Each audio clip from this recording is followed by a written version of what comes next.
We are live 364 days a year. What are we doing here? If Dom turns at SummerSlam, I'm shaving my moustache off. I told you, if that happens, it's going. My lip is cold because of a stupid bet that I made with YouTube. Oh, good. Wrestle's better than Daniel Bryan. Bryan Daniels. Better than Okada. How do you not get after Monday Night Raw? What's going on, everybody? We are back once again with another edition of Wrestling Republic's daily broadcast. It is Saturday, May 24th. Happy Memorial Weekend, everybody in the U.S. Monster shout out for sure. Thank you for your service. No question.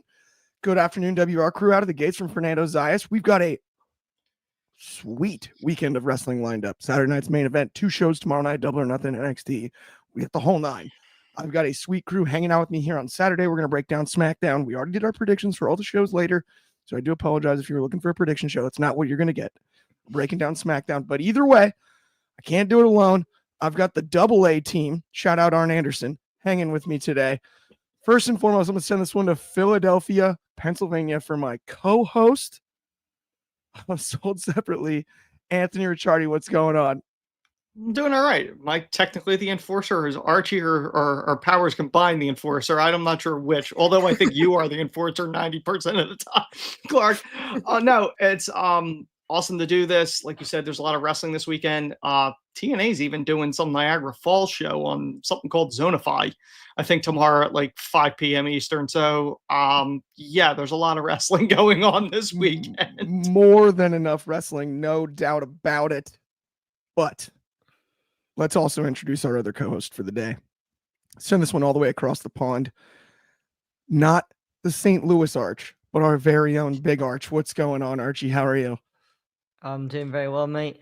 Excited to be back with the OG Throwback crew once again. I haven't had a show with both of you guys for quite a while.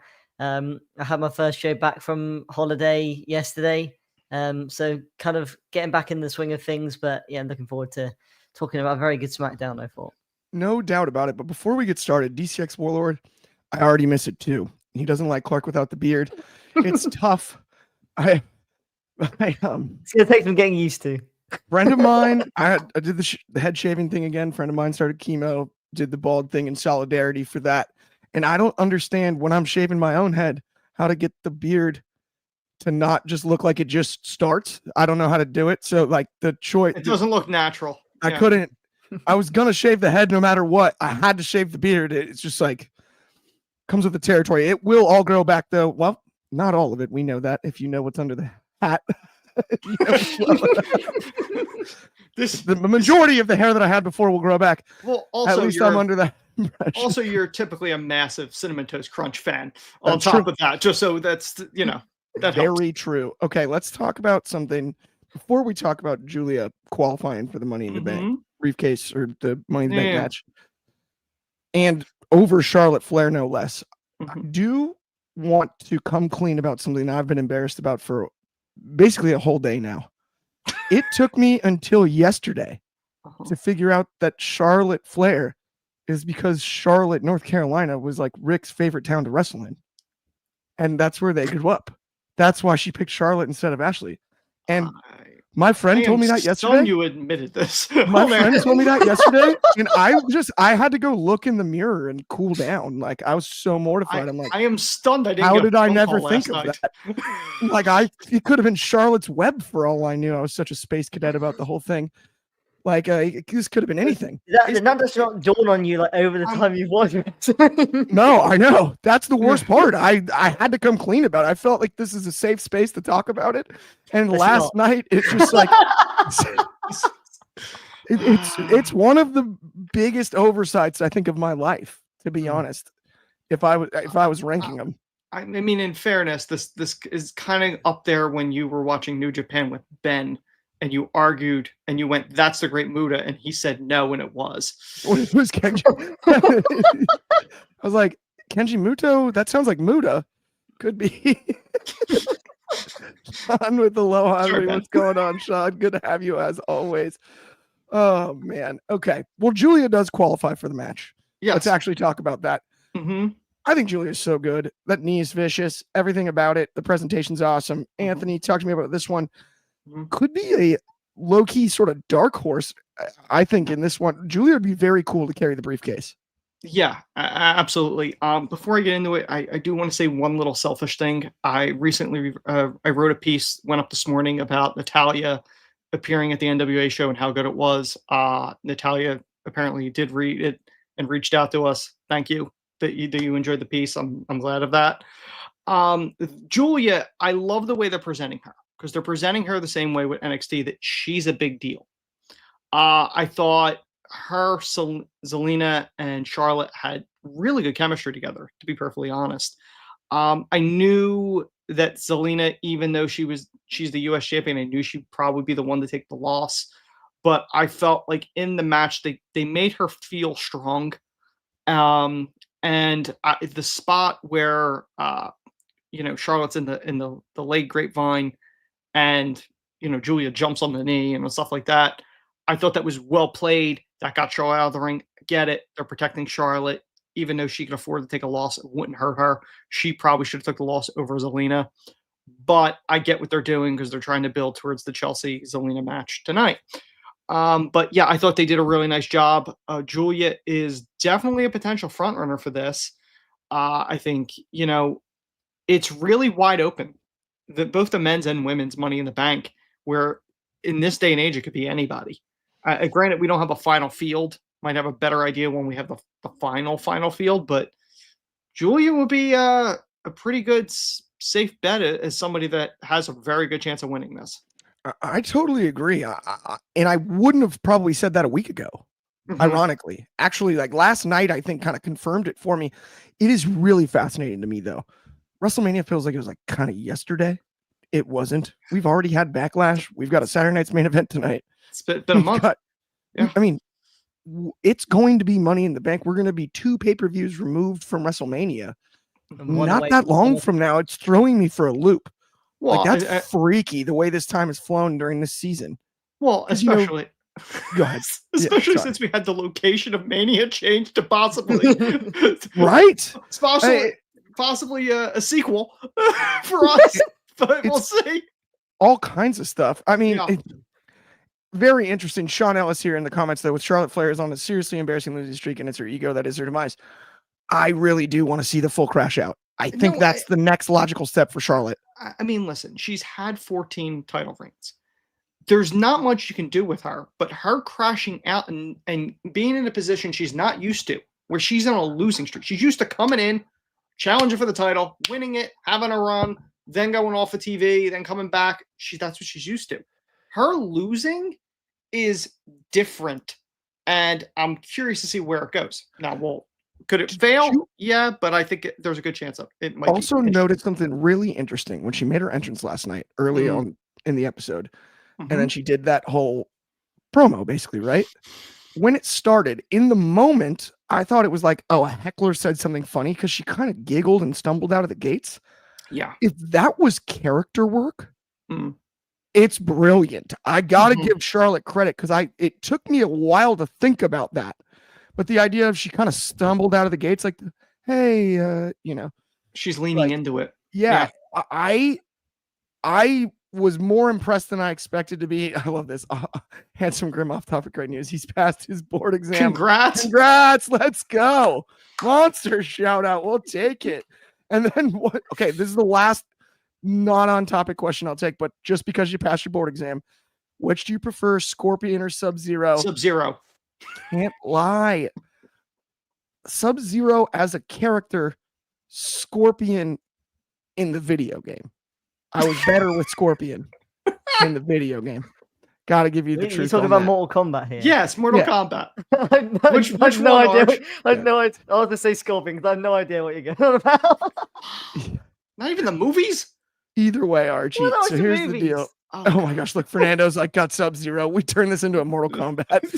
So I swear we're really going to break down SmackDown. It is combat related. Sub-Zero was not on SmackDown last night. But by the way, they said on a Dark Side of the Ring, the doctor that helped Foley during the Hell in a Cell, they said he played Sub-Zero in the movie. Yes. Which is, but so, that's random fact. spinning it back to wrestling. Go And ahead. let's get back to wrestling. Let's talk Yes. about Charlotte Flair, named after the city of Charlotte, and North then Carolina. Julia Archie break this down. It's just You're save not going me. to let that go, are you? No, I agree with Anthony. I think Charlotte going to the back of the line now is more interesting development than we've had for Charlotte for the past 3 years or so, or more than that for Charlotte. It's just been a really kind of back and forth where she comes back, goes for the title, loses it, goes for the title again. I'm really interested by this partnership with Alexa Bliss. I think Tiffany kind of saying, you guys are vintage. You're the standard, but I'm the upgrade. I think that's a kind of little tease to maybe Charlotte and Alexa working together in some capacity, which I feel like she kind of needs, because a tag title run or a tag team run with Alexa Bliss, like kind of odd couple kind of thing, can really help get Charlotte over with the fans again and get her popular with the fans again. Because although she's leaning into this, and it's very good work from her in terms of leaning into it, I do think it's go away heat a bit from the fans, which you don't really want if you're Charlotte, but she's doing well to kind of work around it. Julia, I think I can speak for everyone here at Wrestling Republic when I say we all love Julia. I think she was completely the right decision to win here.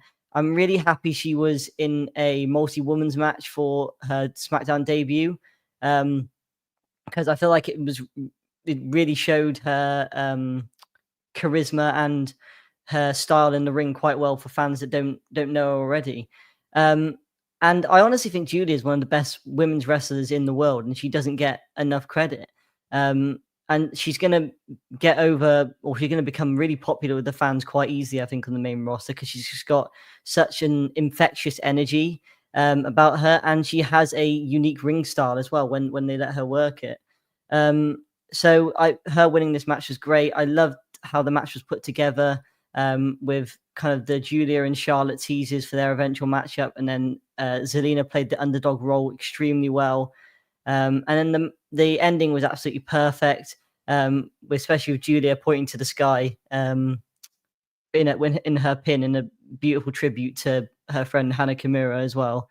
So yeah, it was a great match. And in terms of Julia winning Money in the Bank, I wouldn't hate it, but me personally, I hope we kind of get Roxanne or someone else winning Money in the Bank, and Julia takes the title off Zelina and goes on a really kind of monster run with the women's US title run, with the women's US title, I think. I love it. I hear where you're coming from too, and I'm in total agreement on Julia. I think the most interesting thing with Julia is she's got I want to say this is the best, like an incredibly unique look to her. She stands out of the crowd, and sorry, Sam Punk, she has a deep moveset. Yeah.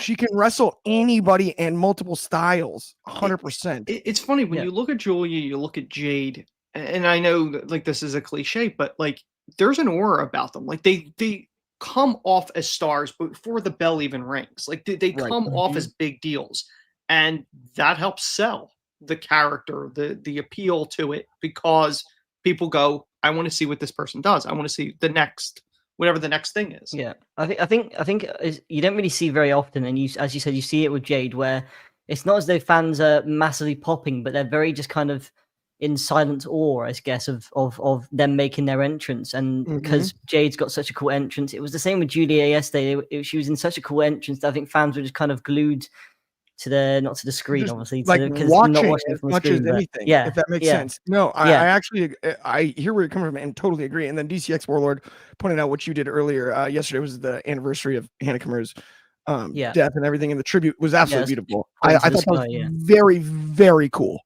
Yeah, because it's also something that I think, and she wore the braids in honor of her as well. Precisely, exactly, and it's something we kind of forget. A few years back, they might not have allowed something like that in the WWE. And I think that's something that I don't want to say take for granted now, but it was something that it provided a very cool moment. I think we all knew what it meant, even in the moment. Yeah. And it's something that, I think it's wholesome, and I like it when pro wrestling does that at times. Yeah, Yeah, absolutely. Not all the time, but I do like it when you get sort of like that was the right thing to do, the right way to do that. I've got to praise WWE because I'm guessing it was a very hard match to get through for Julia. Sure. With all the outside news, I've got to praise WWE for allowing her that moment and to get that win on that day with everything that's happened.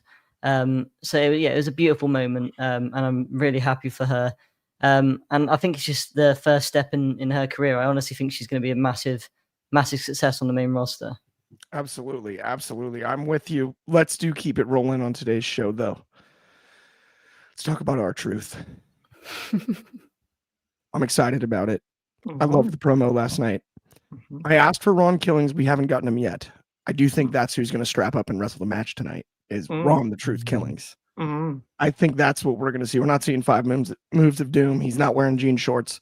We're going to see Ron the Truth Killings tonight. Yes. And if people have not seen the real Ron the Truth Killings before R-Truth and before he extended his career in a way that many performers would be unable to do when it comes to comedic timing, and I mean, this is a guy that spent the majority of his career on the top of the card for a reason. In most promotions, maybe not necessarily the WWE, but still. He's got to wrestle his childhood hero, though. And I do like that they're keeping that as a part of the story. Yes. I think it's important. As much as I wanted him to just go, I'm going to be K Quick and Ron the Truth Killings, Ron Killings, essentially. I do like that they are keeping up that gag because it's 10 years in the making. I truly believe that this match will deliver. And I agree with him. That guy in Lord of the Rings that gets all the power. It's too much. What do you think, Ed? You're going straight to Lord of the Rings, are you? No, this is one of those things that it's really special. R-Truth has been in this business a very long time. He's wrestled generations of talent. He's wrestled both Mr. Perfect and his son. He's wrestled Rey Mysterio and Dom Mysterio. He's wrestled pretty much everybody. So, it's a comedic character, and it's something that is very much appealing to fans, both young and old. The little kids love it, and of course, the adults just find it humorous. It's delusional of going, he was my childhood hero. He's older than Cena. But I loved the promo because you could have just went straight goofy with it. You could have just went straight delusional. You could have went straight that direction. But he towed the line between goofy and serious. The Ron Killings, like you said, the former NWA World Champion Ron Killings in TNA when he was a serious competitor. That promo was perfect because it was serious, saying that he was going to beat sense into Cena. Also, the humor part of talking about Lord of the Rings and the ring corrupting Gollum, and the irony is the fact that I remember saying that when it was the KO Cody feud, I said the belt was showing signs of corrupting Cody. So it kind of plays into it. I kind of smirked a little bit because that was something that I mentioned on a show back then. I just loved the promo because the promo was a side of R-Truth that a large portion of the audience that hasn't been watching it as long as myself and Clark has, that are not used to it. And it was different and it was serious. Do I think the match is going to deliver? Yeah, I actually do. Is Truth going to win? No. But I think it's one of those ones that, Cena has a finite number of matches left. Assuming that he's still retiring in the year, whether or not that holds, who knows? In wrestling, it never does. But if it does, you got to think Truth was on that list of people that Cena went, I want one final match with him. Because Truth is loved backstage. I don't think there's anybody that has a bad word to say about Truth. No doubt about it. You don't last as long as you've had in WWE if you have backstage issues. You just don't. I think so true. Yeah, I'm with you. It's a finite number of people that have had the longevity that he has. he's also just the definition of a team player, and it kind of always has been. Utility player that will Yeah, always, in a lot of ways, and I don't mean to cut you off, but in a lot of ways, like he views every time that he's on camera, doesn't matter where it's a match, whether it's a goofy segment, as an opportunity to shine. Yes, and that's a he's great always call. done that his entire career. Chelsea Green's doing that now with the women's division, but like Truth has always done that. Absolutely. I'm in total agreement. Now, before we do a quick ad break, I got to complain about one more thing. So This is the confessions original, forever, Clark. the original Lord of the Rings movie came out in 2001. Some kid at my school had his 10th birthday party at the movie theaters, and we all went and saw the movie. Fellowship of the Ring, yeah. No, the original That's Lord of the the Fellowship Rings. of the Ring. That's the first that one. is. Yep. I fell asleep in the first 5 minutes and woke up to the credits. I still have no idea what happened in that movie. Did It's you, been I 24 did you years. see the other two? Never seen it. Nope. Never watched them. I've never Okay, seen it either. I went to the movie. Let me put it this way, Clark. It's a lot of walking. Yeah, I just completely crashed out early. The funniest part is, like, and thank goodness this was pre like cell phone cameras, because like I actually was kind of sad. The reason I have like vividly remember it is because I guess I snored when I fell asleep in the theater. Like everyone was just laughing about it or whatever, and I'm like, no, but seriously, like, what happened in the movie? Like we're in the car ride back to go to like the pizza place for the birthday party. Yeah. And I'm just sitting there and I'm like, right, I get it. I snored, but what happened in the movie? I don't know. Fernando's is in agreement. It was a little boring, especially for a 10-year-old dude. Like at that point, I'm like, half this is over my head. How did they cast these people? The irony is the fact that, like, and again, spoiler alert, if anybody who hasn't seen the movie, they literally get like a bird in the last movie to drop the ring into, like, a bird could have dropped the ring into the pit that they spent 3 movies doing. It's hard. I'm good at suspending disbelief. I'm on a professional wrestling show right now. That one's a tough one for me to suspend disbelief on. That's a hard road for me. I'm just saying. I will say I've been to 2 Manias with Clark. He has not fallen asleep on any of those shows. Never. Not even the one time. I like Star Wars. I even dug Harry Potter until the end. It gets weird. Once they stop playing Quidditch and like being kids, it's too much. I love the fact that it's just confession and movie complaint. I'm just saying. I think more people will be annoyed that I've never seen Scarface than you've never seen. Oh, that's why would you even say something loud like that? What? How are you that even is allowed more to go in offensive public? than Clark It's not knowing confessions. Charlotte. How have you never seen Scarface? It's confessions time. But this is a safe space, you said. Didn't Kobe say he didn't yeah. see Star Wars? Wasn't Kobe? Kobe hasn't seen anything. Kobe just watches the snowfall. And Kobe didn't know Wayne Gretzky is. That's how. That is the greatest story of all time. Kobe's the only Canadian in the world that's never heard of Wayne Gretzky. That is the greatest argument of all time. I know we don't have time to do it, but that is the greatest story. I've seen both. Congrats. Monster shout out. Okay.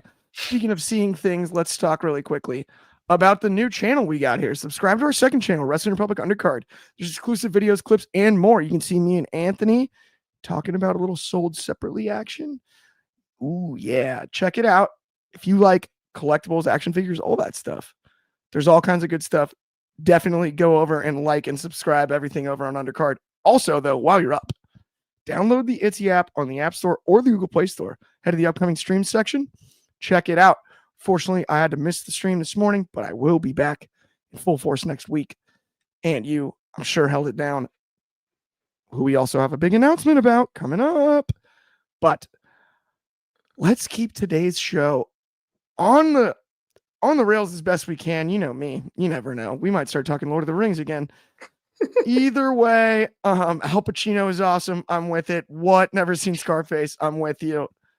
Oh, I'm sorry, Fernando. I'm sorry. That's just golden. Hey, Yeah, no, you're gonna have to you watch have that seen Godfather, Tony, right? man. Please tell me you've Tony seen Montana. Godfather.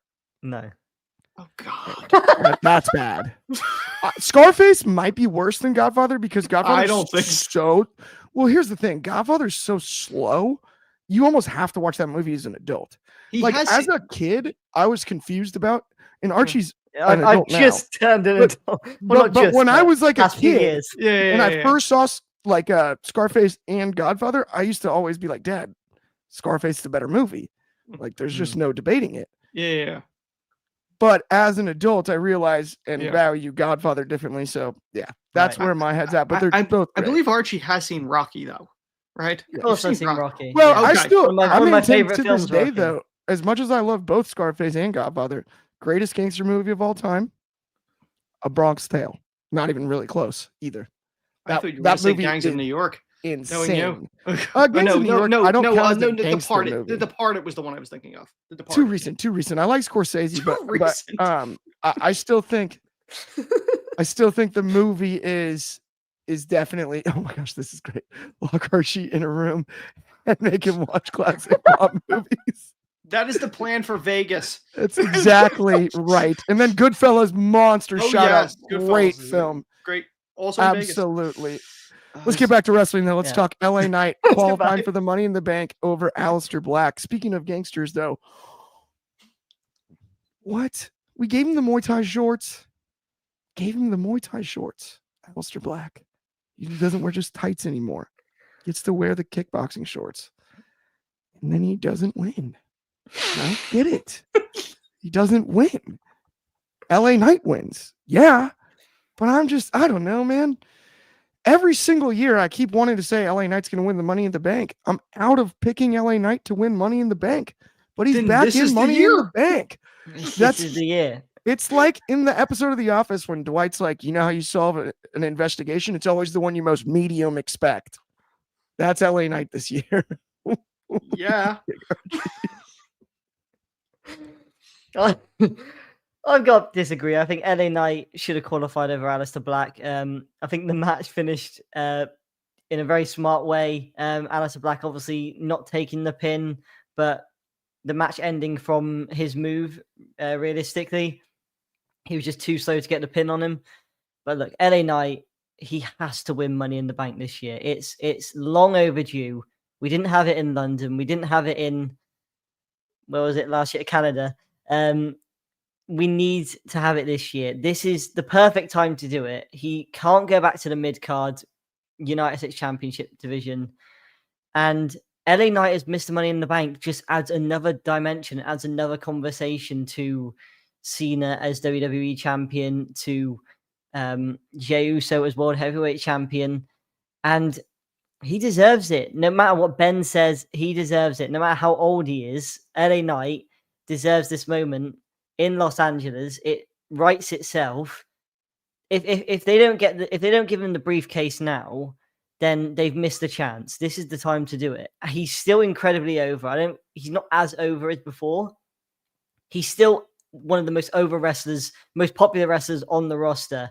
Probably like maybe top 5 most popular wrestlers in WWE right now, still, even though he's not as popular as he was before.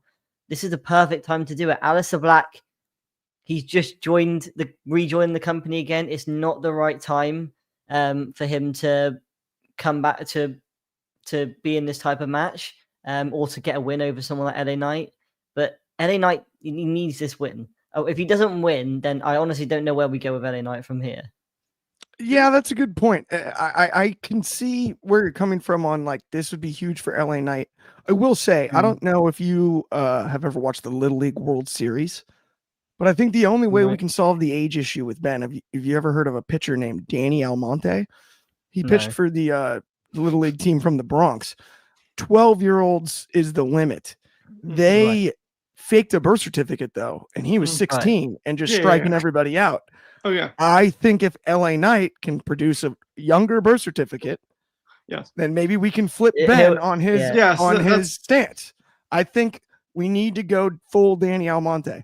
But the whole thing about the Ben says is that you need to create main event stars for the future, and LA Knight's one that can only be there around for a few years. But you don't get people as popular as LA Knight. That popularity doesn't come along every few years. This is like kind of Jey Uso getting towards Jey Uso popularity, or at least it was.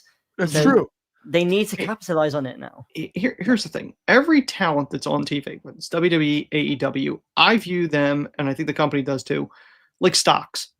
Yeah. You yeah. want every stock to pay off. Sometimes they're short-term stocks that you're only going to have for a short amount of time, but they're profitable. Then you have the long-term stocks. LA Yeah. Knight could be a short-term stock that pays off. Like, you're not going to turn down money. He's good. It's Yes, just that it's- it's pretty he's simple. over. DDP was It's- older when he won. Yeah. So it's, it I mean, Yeah. it's also, if you build up someone like that and you put him as a fully main event guy, he's also somebody that can help put over younger guys when Mhm. he's Absolutely. getting towards the twilight of his career. So it just keeping him around where he is now, upper mid card, it doesn't really do anything for him, and he needs to win. DCX Warlord had a great comment here. He said, "Be happy Black didn't get pinned." That's a very Yeah. good point. I Protect didn't him. mention that when I was Same talking thing about it. like Like that is a No, very they good did point. it. They did it in a really smart way and protected him. Fernando is stoked that LA Knight won again. And then MDB has definitely unlocked the new Clark variant. Yes, you have. And then also Archie is Clark with bangs. Officially, that just happened. I haven't had bangs since I was a kid, man. It doesn't work. Ben loves Christian. Yes, he does. That is his favorite. that is the old 100%. Yeah, thank you. Absolutely. LA Knight's birth certificate. I am 12. That's spot on. That's bench warmers. That's good stuff. We might have set a record for movie references on today's show. I'm kind of Yes. hyped. Must have been. Yeah, must have like I can't believe we did this without David Sheldon. We just started naming other movies. been. Yeah, sorry, David. Remember, LA Knight, if you could Goodwill dodge a wrench, Hunting. you could dodge a ball. Yep. Now we're up to like probably 15 movies in this show that we've mentioned. Well, especially if you count all 7 Harry Potters. That's all I'm saying. But you didn't We said mention Star all Wars, 7. too. There's like 8 of them. Well, now I did. See? Count the basket. Speaking of movies, though, let's talk about a horror movie for the tag team division. Mhm. The Oh, Wyatt awesome segue. 6. Oh, true, Yes. right? You guys like that? It's Let's very bask in that for a Ghostbuster second. esque. Let's definitely bask in that for a second. For sure. That was good. I'll read this one. I like it that you're calling me sir. Respect. Either way, He doesn't get that from talk his about- employees. You're not a teacher in high school. yeah, Mr. Clark. My first name's Clark, but either way, middle name technically, if you look at my birth certificate. But It also says he's 12. which says I'm 12 also. The Wyatt's return. Let's put it that way. They take out the whole tag division. I didn't think the tag division was deep enough to take out the whole division. I think the Wyatts proved otherwise last night. Archie, what does this mean for tag teams? What are they going to target next? The United States title division? Are they just going to start targeting divisions? How does this work? Or are they legitimately contenders to, I guess, be tag team champions? Well, I mean, I think if I was Nick Aldis, I'd be a bit too scared to not give them a tag title shot, given the issues they caused in the past. I mean, Adam Pearce literally had to have a meeting with them so they'd stop kind of murdering people backstage.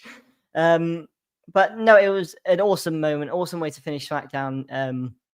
Having the Wyatts return, especially on Bray's birthday. I love the touch of having the birthday cake in front of them, and then instead of blowing out the lantern, they blew out the candle. It was a really beautiful moment. Obviously, Bray's passing was quite tough to deal with, especially for me personally. So whenever something like that, like a lovely touching tribute to him comes up, it always does kind of hit you in the heart a bit. But I thought the Wyatts looked incredible in their return. I mean, they took out literally the whole tag team division. Johnny Gargano with a fantastic Sister Abigail sale, by the way. And I feel like this is just kind of adding something fresh to the tag team division, which is kind of becoming one of my favorite parts of SmackDown right now. You know, it was getting a little stale. To me, I was thinking, where do we go after this TLC match? And the addition of Fraxium and the Wyatts really adds a fresh aspect that I was looking for personally, because we need a new story. We need a new direction for the tag team division. I loved, obviously this happened earlier on in the night. I love that Candice is now aligned with Johnny and Ciampa. I think those three together will be really entertaining. Johnny doesn't get enough love as a heel. I mean, he's a brilliant babyface. He's one of my favorite babyface characters of all time for me personally, but as a heel, he doesn't get enough love. He's thoroughly entertaining. And I think this is where we're leading to, is this kind of DIY and Candice versus the Wyatts, which I'm really excited for, because I feel like they can do a lot of great work together. And when Johnny and Ciampa want to be, they can, when they don't want to be too serious, they can be. So I think this will be, as we saw with the Way, so I think this will be a really fun rivalry. But yeah, the Wyatts, the only thing I don't like is, why are they going for gold, for championship gold? Because to me, their kind of whole thing when they first came here was, we're just going to cause havoc on the roster. And I guess being champions could do that, but their motivation isn't money. It's not championship gold, or at least it shouldn't be, or at least that's how I felt it is. So why are they going for the gold is my question. Is an outstanding point. And here's the thing. That was my only issue with last night, right? They take out the whole tag team division. So if they don't score gold, that doesn't make sense anymore to me, right? If they can take out the whole division. Now they've got the numbers advantage and whatnot. But the motivation thing that you just said, that I kind of like, what is their motivation? And I would like to see a more personal storyline with some individuals, if that makes sense. I want to see the depth of the Wyatt Six and the depth of the sort of destruction that they're gonna basically do. I mean, the Chad Gable, the feud with Chad Gable and American Made did that perfectly, where we got a different kind of story for every character within the Wyatts. And there was a reason they went for Chad Gable, is that he was someone that was kind of, what's the word? Kind of went from the good side to the bad, and not really kind of, I guess, respecting the roster or respecting, whatever. And that's why the Wyatts kind of went after him. So there was a reason there. To me, going for the tag team division, it seems like their motivation is just tag team gold, and that doesn't, with the Wyatts, and especially with Bray, it's always been a deeper meaning than just going after championship gold. There's been a reason. You said that perfectly there. There's always been a reason for every action, right? I think that was part of the brilliance. Anthony, though, I do want to get your thoughts on the return and everything you saw from the Wyatts last night, as well as the future of the tag belts over on SmackDown. Okay. Since this show is all about confessions and movie quotes, I'm the only one that hasn't dropped one. It's a possible. I know Archie would be stunned by this, and so would Clark. Wait, not just to cut you off, but didn't you say the dodgeball one? Yeah.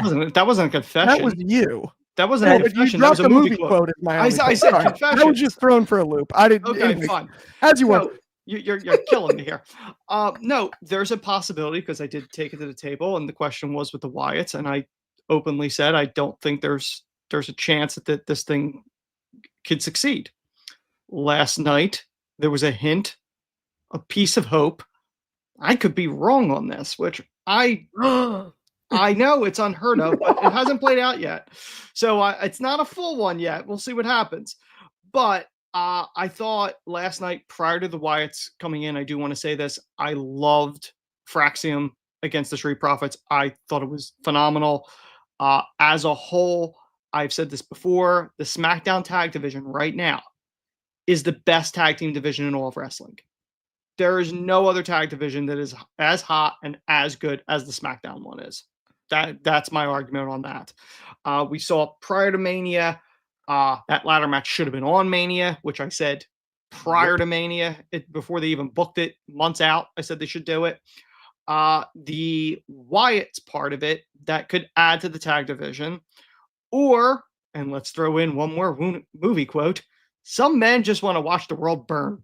And that entirely could be the motivation with the Wyatts, because all the way to Batman. Yes, I went all the way back to Batman. Technically it's Alfred's line, but yes. But when you look at that, they could just be causing chaos. It might not be about the gold for them, but if you want to add it to the mix, that just adds furthermore to it. I love the way they played it out. The Wyatts definitely needed a restart because they started out hot originally, then kind of went nowhere, and then they had the injury. The only way this succeeds is if it has direction and they have the right opponents to go up against. Yeah, and that's really the only do way this think- works. Them decimating the tag division. Also, I do want to say I love Candice being added to DIY. It's reminiscent of the Impact players of ECW with Dawn Marie. Miss Elizabeth was with the Mega Powers back in the day. Like we really haven't had the female manager with the tag team in WWE for a while. I mean, unless you count Cherry with Deuce and Domino back in the day, or Melina with Eminem. But you know, Zelina with Andrade, and I can't remember who it was. Yes. But like it's been a while. Is my point with that. And, but it could be played really well. I am curious to see what they do with this. Hopefully they succeed. And listen, I'm fine with being wrong. I want to be wrong. I want them to prove me wrong. I don't always want to be right, but as Archie knows, it tends to happen. I just want to be very clear. In my lifetime, there have been times where I've been incorrect, but not once, never have I been wrong. I've been incorrect in the past, but I have never, not even once. I could confirm undefeated. that. I confirm that in the time I've known Clark. Never been wrong. I have been incorrect. Quotes of the century. Never wrong. That's all I'm saying. With that, though, that's going to bring us to the end of the show. I hope you have a great Saturday, my friends. Enjoy Saturday Night Main Event. Enjoy both shows tomorrow, all the shows tomorrow, TNA as well, as Anthony mentioned earlier, all that stuff. We got the watch along tonight with Jordy. I don't know. There's a bunch of people on it. Check it out, though, on this very channel. We'll be back same time, same place for the daily broadcast tomorrow. That's going to be, of course, noon Pacific, 3 o'clock on the East Coast, 8 o'clock in the UK, and, of course, 9 a.m. for my friends over in Hawaii. Also, another important note, Off the Air will not be immediately following NXT as usual tomorrow because of the Double or Nothing pay-per-view. No. You will, however, get Off the Air immediately on Monday morning, holiday here in the U.S., so please go out and enjoy that. That should be live, I believe, at 8 a.m. Pacific and 11 o'clock over on the East Coast, which would be, I got to do, what's it, 5 hours after that? It's 4 o'clock in the UK, Archie, right? Yeah. Also, I gotta get the eraser out. It's back to 0 days since I've done math. Well, you said division earlier, so that throws it all off. One last cheap plug. The latest Sold Separately is up. Oh, yes. It's in tribute to Sabu. There's a drive on Pro Wrestling Tees for the next 2 weeks. They are selling a t-shirt and a micro brawler to help pay some of the expenses, including the funeral and stuff like that. So you want to check that out on the Undercard channel. Absolutely, 100%. But that does finally bring us to the end of the show. Enjoy your Saturday. Oh, dude, no, you got to rewind. We answered it like 15 minutes ago. You missed it. Either way, that's the end of the show. Thank you so much. Have a great day. We will talk to you soon.